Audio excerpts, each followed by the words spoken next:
আছি মাসুম মাহবুব। দেখছেন open the YouTube channel এবং মাসুম মাহবুব ফেসবুক পেজ। বেশ কিছু গুরুত্বপূর্ণ খবর আছে ইরান, কি বলে, আমেরিকা সম্পর্কে। পাশাপাশি রাশিয়া এই যুদ্ধে একটা বড় ফ্রন্টে ঢুকে পড়েছে এবং বলতে পারি রাশিয়া আমেরিকাকে এবার অন্য চোখে, অন্য ভাষায় কি বলেছে। দর্শক, রাশিয়ার প্রেসিডেন্ট ভ্লাদিমির পুতিন ৯০ মিনিট কথা বলেছেন মার্কিন প্রেসিডেন্ট ডোনাল্ড ট্রাম্পকে। তার সংক্ষিপ্ত কিছু তথ্য আপনাদের দেব, যেটা শুনলে বুঝতে পারবেন রাশিয়ার অবস্থানটা কোন পক্ষে দাঁড়িয়েছে। আপনারা শুনতে এবং দেখতে পেলে আমাকে একটু কমেন্ট করে জানান সব ঠিক আছে কিনা। প্রিয় দর্শক, জি, হৃদয় হাসান রাকিব, আমি দেখতে পাচ্ছি আপনি অনেকগুলো কমেন্ট করেছেন। ওকে, সৌদি আরব থেকে দেখছেন, ময়মনসিংহ থেকে দেখছেন, পঞ্চগড় থেকে দেখছেন, জাকির। ওকে, প্রিয় দর্শক,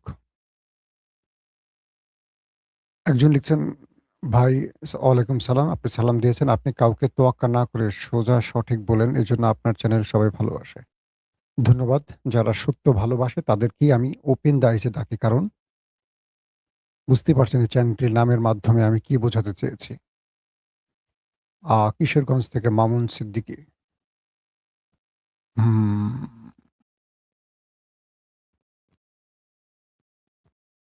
দর্শক,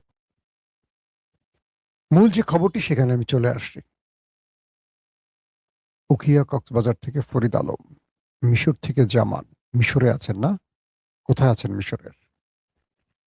ভ্লাদিমির পুতিন প্রথম দিকে যখন ১২ দিনের যুদ্ধ হলো ইরান ইসরায়েলের, তখন তার পক্ষটা নিয়ে আমরা একটু ধোঁয়াশায় ছিলাম। কারণ আমরা জানি ইরানের বন্ধু রাষ্ট্রের মধ্যে ১ম নাম্বারটি হলো রাশিয়ার।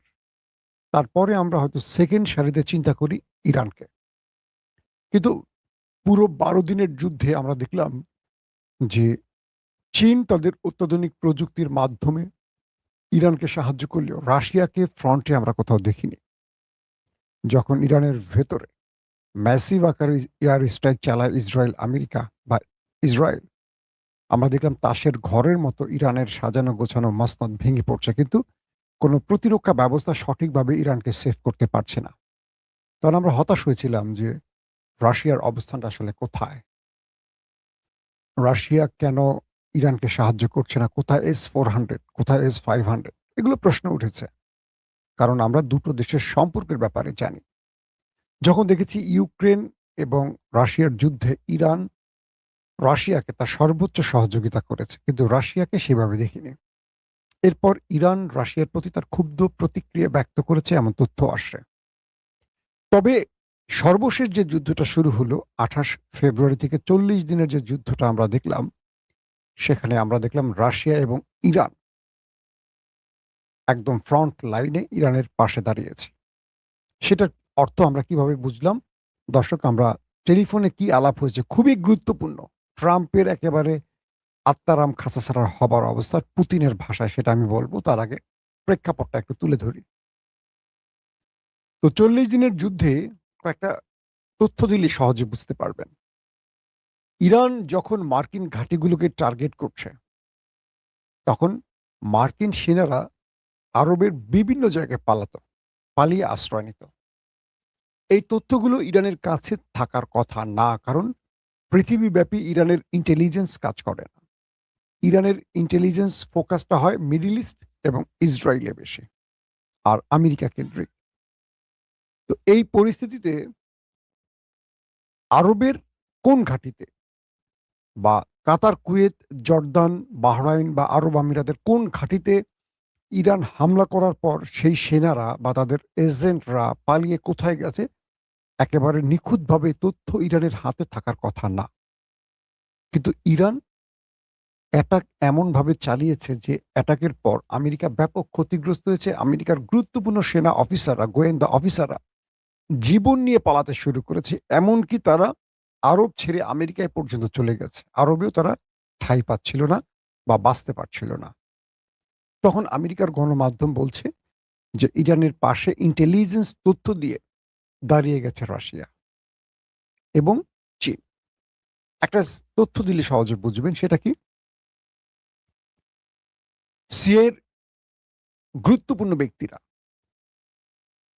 তারা কোন একটি হোটেলের কত নম্বর ফ্লোরে, কত তালায়, কোন কক্ষে অবস্থান করছেন, এই তথ্যটি কেউ জানার কথা না। ইরানের ড্রোন সেখানে গিয়ে হামলা করল এবং সবকটাকে ওপারে পাঠিয়ে দিল। তখন আমেরিকা বুঝতে পেরেছে এই যুদ্ধে ইরানের পাশে সকল ইন্টেলিজেন্স তথ্যগুলো কারা দিচ্ছে, আর তাদের প্রথম নামটি আসছে রাশিয়ার। কারণ রাশিয়া পৃথিবীব্যাপী স্ট্রং তাদের গোয়েন্দারা কাজ করে। তখন আমেরিকা বা ইসরায়েল বুঝতে পেরেছে বা আরবরা বুঝতে পেরেছে এই যুদ্ধে ইরানকে সব রকম তথ্য দিচ্ছে দুটো দেশ, এবং তারা পৃথিবী কন্ট্রোল করে, রাশিয়া এবং চীন। আসেন এখান থেকে আমি আজকের আপডেটে আসি, আমি পরে আবার আসবো সম্পৃক্ত করার জন্য খবরটিতে। রাতে ভ্লাদিমির পুতিনের সাথে ডোনাল্ড ট্রাম্পের 90 মিনিট টেলিফোন আলাপ হয়েছে।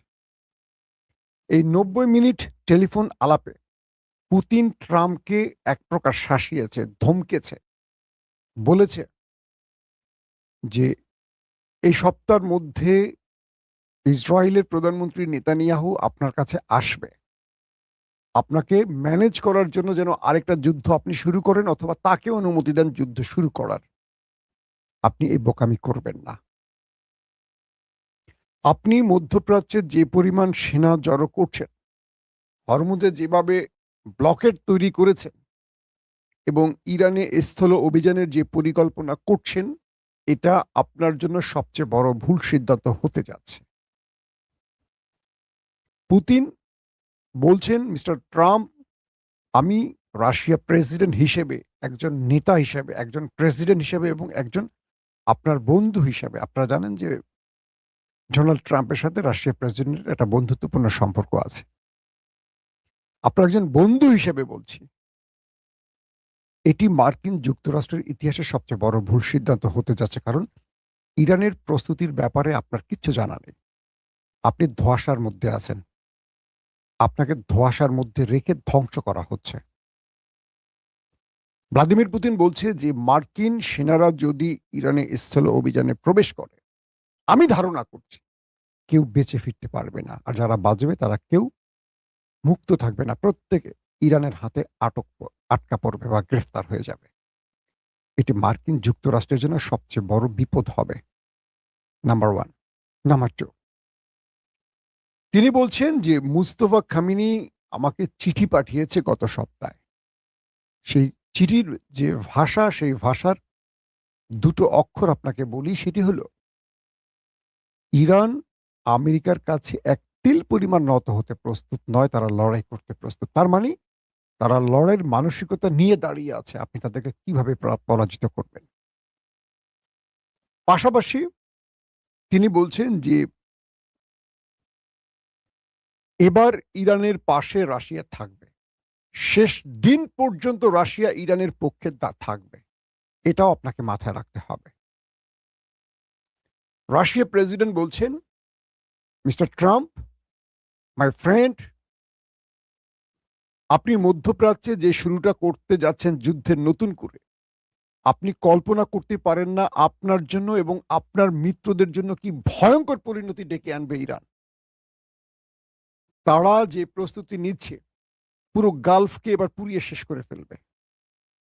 আপনি বেজ থেকে পালিয়ে কোন একটা হোটেলে উঠবেন, কোনো হোটেল থাকবে না, পুরো গালফ কান্ট্রির কিছু থাকবে না, সব পুড়িয়ে ফেলবে ইরান যদি ইরান আক্রান্ত হয়। যদি ইরানকে ভিক্ষার ঝুলি হাতে নিতে হয়, তাহলে ইরান পুরো আরবের হাতে ভিক্ষার ঝুলি ধরিয়ে দেবে আগে। আপনি ইরানের কয়টা তেলকূপে হামলা করবেন, তার চেয়ে কয়েক গুণ বেশি তেলকূপ গালফ কান্ট্রির উড়িয়ে দেবে ইরান। আপনি তেল পাবেন কোথায়? অর্থাৎ ভ্লাদিমির পুতিন থ্রেটটা আমেরিকাকে দিয়েছে এমন ভাবে যে তুমি আমার বন্ধু, আমি তোমাকে সতর্ক করছি। থ্রেট এর মধ্যে তিনি থ্রেটগুলো দিয়েছেন।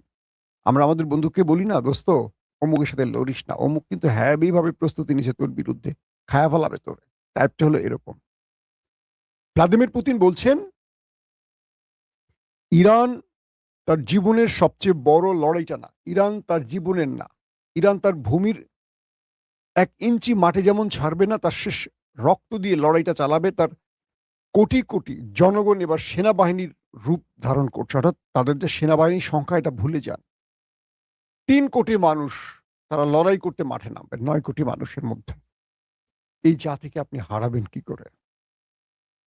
তিনি বলছেন, আমি আপনাকে এবং ইসরায়েলকে সতর্ক করছি। আপনি না ইসরায়েলকে অনুমতি দেবেন, না আপনি নিজে যুদ্ধে জড়াবেন। আপনি কল্পনা করতে পারবেন না আপনার জন্য কি ভয়ঙ্কর পরিণতি ডেকে আনবে ইরান। যে জাতিকে আপনি ৪০ দিনে সর্বোচ্চ মাত্রা হিট করে দমাতে পারেননি, যে জাতির সর্বোচ্চ নেতাকে, যে জাতির সেনা অফিসারদের সব গুরুত্বপূর্ণ টপ সেনা অফিসারকে আপনি হত্যা করেছেন, যে জাতির পরমাণু বিজ্ঞানীদের হত্যা করেছেন, যে জাতির সকল টপ লিডারের লিডারশিপকে আপনি হত্যা করেছেন, একদম চেইন অফ কমান্ড ভেঙে দিয়েছেন, সেই জাতি এতটুকু নড়ে যায়। আপনার কি মনে হয়েছে যে ইরান বা ইরানের সর্বোচ্চ নেতা আয়াতুল্লাহ খামেনি নেই? আপনার কি মনে হচ্ছে আইআরজিসির প্রধান নেই, সেনাবাহিনীর প্রধান নেই, বিমান বাহিনীর প্রধান নেই? তাদের নিচের লেভেলের সেনারা পুরো দায়িত্ব নিয়ে গেছে। একদিনের জন্য কি আপনার মনে হয়েছে যে ইরান আপনার কাছে নতি স্বীকার করছে তাদের নেতারা মারা গেছে বলে? না। এ জাতি ভেঙে যাওয়ার জাতি না, আপনি সেই ভুল করতে যাচ্ছেন। আমেরিকার ইতিহাসে সবচেয়ে বড় পরাজয় লিখিত হবে যদি ইরানে আপনি আবার যুদ্ধ শুরু করেন। কে বলছে? Vladimir Putin. তার এই ৯০ মিনিটের বক্তব্যটি বলা যায় রাশিয়া ইরানের পক্ষে যে প্রকাশ্যে নামছে এটার ঘোষণা। কি বলছেন? আমরা ইরানের সাথে শেষ দিন পর্যন্ত লড়াই করব এবং ইরানের পাশে থাকব। এখন আপনি কি করবেন? যদি আপনি ইসরায়েলের পাশে থাকতে পারেন, তাহলে আমি ইরানের পাশে থাকতে পারি। ডোনাল্ড ট্রাম্প পুতিনের বক্তব্য শুনেছেন, কি বলেছেন সেরকম আভাস পাওয়া যায়নি। আমি বিভিন্ন আউটলেট থেকে তথ্যগুলো গুছিয়ে কোনো একটি মাধ্যমে সকল খবর দেয়নি। বিভিন্ন জায়গা থেকে তথ্যগুলো কালেক্ট করেছি যে তাদের মধ্যে এই টাইপের কথাগুলো হয়েছে। আমি সেটাকে আমার মতো অনুবাদ করে আপনাদের বুঝিয়েছি। আমরা বাংলা ভাষায় যেভাবে বুঝলে মানে বললে সুবিধা হয় সেভাবে বুঝিয়েছি। এখন বিষয়টা কি তৈরি হলো তাহলে? ডোনাল্ড ট্রাম্পকে রাশিয়া প্রেসিডেন্ট বুঝিয়ে দিলেন যে এই যুদ্ধে আমরা ইরানের পাশে আছি। এই যুদ্ধে ইরান সর্বোচ্চ প্রস্তুতি নিচ্ছে। এই যুদ্ধে আমেরিকা স্থল বাহিনী ইরানে ঢোকালে কেউ বেঁচে ফিরতে পারবে না। তাদের কবর রচিত হবে। কারণ ইরান এমন ফাঁদ তৈরি করেছে যেখানে আমেরিকার সেনারা মানে বিজয় নিয়ে দূরের কথা জীবন নিয়ে পালাতে পারবে না। পাশাপাশি গালফ কান্ট্রির বিষয়ে সতর্ক করেছে। গালফ কান্ট্রি থেকে আপনি আকাশে বিমান উড়াবেন, মিসাইল মারবেন, ড্রোন মারবেন, যেটাই মারবেন পুরো গালফ কান্ট্রিকে ছাপা করবে। আপনি গালফ কান্ট্রির কোথায় গিয়ে পালাবেন? এবার গালফ কান্ট্রিকে পূর্বের তুলনায় অনেক বেশি অ্যাটাক করবে ইরান। একদিকে আপনি আরবদের ধ্বংস করবেন, একদিকে নিজেও ধ্বংস হবে। এবং ইসরায়েলকে টেনে এনেছেন ভ্লাদিমির পুতিন এভাবে যে এবার ইসরায়েলকে সবচেয়ে বড় মাসুল দিতে হবে। শুধু আমেরিকা না, ইসরায়েলকেও। কারণ ইসরায়েল এই যুদ্ধের মূল কেন্দ্রে আছে। তো ভ্লাদিমির পুতিনের সাথে রাশিয়া প্রেসিডেন্টের এই আলোচনাটি আজকের দিনে হয়তো অনেক গণমাধ্যমে আপনারা দেখতে শুরু করবেন, অনেক বেশি আলোচনা হবে, অনেক কিছু হবে। কিন্তু ভ্লাদিমির পুতিন রাশিয়া প্রেসিডেন্টকে যে থ্রেটটা দিলেন, হুমকিটা দিলেন, কি বুঝলেন আপনারা? তার মানে এই যুদ্ধে ইরানকে আর রাশিয়া একা ছাড়ছে না।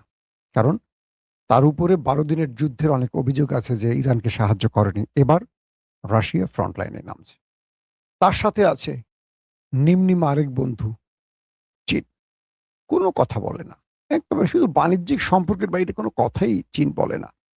কিন্তু ইরানকে সর্বোচ্চ সহযোগিতার মধ্যে চীনের নামটি আছে। আমেরিকার কোন বেইজে মারতে হবে? আমেরিকা কখন কোন বেইজ থেকে যুদ্ধবিমান উড়িয়ে ইরানে আক্রমণ করতে আসছে? প্রতিটি ডাটা তথ্য চীন ইরানকে দিচ্ছে।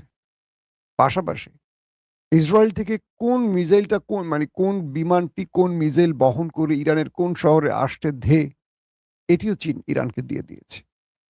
আমেরিকা তার বেজ থেকে পালিয়ে কোথায় গিয়ে আশ্রয় নিচ্ছে? তার সেনাদের, তাদের রিফুয়েলিং ট্যাঙ্কার, তাদের যুদ্ধ বিমান, তাদের ড্রোন কোত্থেকে প্রস্তুতি নিচ্ছে? এই তথ্যগুলো ইরানকে সর্বোপরি চীন আর রাশিয়া মিলে দিয়েছে। আর ইরান মনের মতো তার টার্গেটে হিট করে তার শাহেদ ড্রোন দিয়ে, তার সিজিল দিয়ে, তার খাইবার দিয়ে, তার যে অত্যাধুনিক মিসাইলগুলো, আধুনিক প্রযুক্তির যে মিসাইলগুলো দিয়ে আমেরিকাকে মোটামুটি লন্ডভন্ড করেছে। এবং আরবের যে মানে স্থাপনাগুলো আছে, কোথায় কি অবস্থা, এগুলো ইরান খুঁজে মেরেছে। তার মানে ওরা ইরানকে ছক বা ম্যাপ বা অবস্থান জানিয়েছে, আর ইরান তার টার্গেটকে লক করে হিট করেছে। এখানে ইরানের সফলতা হলো তারা ক্রামবোটের কোন গুটিটাকে কোথায় টোকা দিয়ে কোন পকেটে ঢোকাবে এটা ইরান করেছে, কিন্তু কোন গুটিটা কোথায় আছে এটা শুধু রাশিয়া আর চীন বলে দিয়েছে। যুদ্ধটা ইরান করেছে, রাশিয়া চীন করেনি। তারা বলে দিয়েছে এই গুটিটা এখানে আছে, এই গুটিটা এখানে আছে। ক্রামবোটে তো সব গুটি দেখা যায়, কিন্তু বিশ্ব মানচিত্রে সবকিছু দেখা যায় না যাদের কাছে খুব নিখুঁত স্যাটেলাইট পাওয়ার না থাকে। তো এভাবে ইরান এগিয়ে চলছে। মার্কিন প্রেসিডেন্ট বলেছিল যে ইরানের তেলকূপগুলো বিস্ফোরণ হবে ৩ দিনের মধ্যে। মানে ইরানের তেল উৎপাদন কমে গেছে, তো একটা তেলকূপের তেল উত্তোলনের পাওয়ার থাকে, যেমন ইরানের পাওয়ার হলো প্রতিদিন ৩৫ লাখ ব্যারেল তেল উৎপাদন ইরান করতে পারে। তো রাশিয়া আমেরিকা যেহেতু হরমুজ প্রণালী বন্ধ করে দিয়েছে, তেল উৎপাদন কমাতে হবে, তো কমাতে গেলে এগুলো বিস্ফোরণের ভয় থাকবে। তো এই ক্ষেত্রে ইরানের অন্যতম এক লিডার ক্যালিবাফ তিনি বলেছেন যে না, আমেরিকা মিথ্যে বলেছে। ইরান তার সক্ষমতা অর্জন করেছে এমনভাবে যেখানে মাত্রা কমালে বা বাড়ালে কোনো সমস্যা হবে না। যুদ্ধের এতদিন পরও আমরা দেখলাম ইরানের কোনো তেল ক্ষেত্র বিস্ফোরণ হয়নি, বরং এমনও গেছে ইরান ৩৫ লাখ ব্যারেলের ক্ষেত্রে ৫ লাখ ব্যারেলেও ফিরে এসছে, কিচ্ছু হয়নি। তার মানে ট্রাম্পকে অনেক কিছু ভুল জানানো হচ্ছে, বা অনেক কিছু মিস্টার ট্রাম্প ইসরায়েলের তথ্যের আলোকে চলেন, তো ভুল জেনেছেন। তো ইরানের পক্ষ থেকে আজকের নতুন স্টেটমেন্ট হলো ইরান আমেরিকার বিরুদ্ধে তারা সব রকম প্রস্তুতি নিয়ে আছে, আর হরমুজ প্রণালী থেকে আমেরিকাকে যেতে হবে, এর বিকল্প কোনো পথ নেই। আমেরিকা ইরানকে বার্তা দিয়েছে যে তুমি হরমুজ না, আগে তুমি নিউক্লিয়ার ইস্যুতে কথা বলো। ইরান বলছে একেবারেই না, তোমার সাথে এই বিষয়ে আমার কোনো বক্তব্যই নেই, তুমি যা খুশি করো, আমার যা খুশি আমি করব, আমি আক্রান্ত হলে তোমাকে জবাব দেব। তবে হরমুজে আমার তেলের ট্যাঙ্কারে তুমি হাত দিলে আমি তোমার উপর স্ট্রাইক চালাবো। তুমি আমার উপর আক্রমণ করবে কি, আমি তোমার উপর এখন আক্রমণ করবো। অর্থাৎ যে কোনো সময় হরমুজ প্রণালীতে মার্কিন যুদ্ধ জাহাজগুলোকে টার্গেট করে ইরান আক্রমণ করতে যাচ্ছে, এই ঘোষণা ইরানের পক্ষ থেকে দেয়া হয়ে গেছে। দর্শক, এই হলো আজকের আপডেট। ইনশাআল্লাহ আজকের দিনে আমি আবারও ফিরে আসব বিকেলে বা সন্ধ্যার আগে, হাতের নতুন খবর আসার সঙ্গে সঙ্গে। সে পর্যন্ত প্রত্যেকে ভালো থাকবেন। আল্লাহ হাফেজ। ওপেন দাইস মানে সত্যকে সত্য বলা, মিথ্যেকে মিথ্যে বলা। আমরা শোনা কথা নয়, চোখে যা দেখি তাই বলি।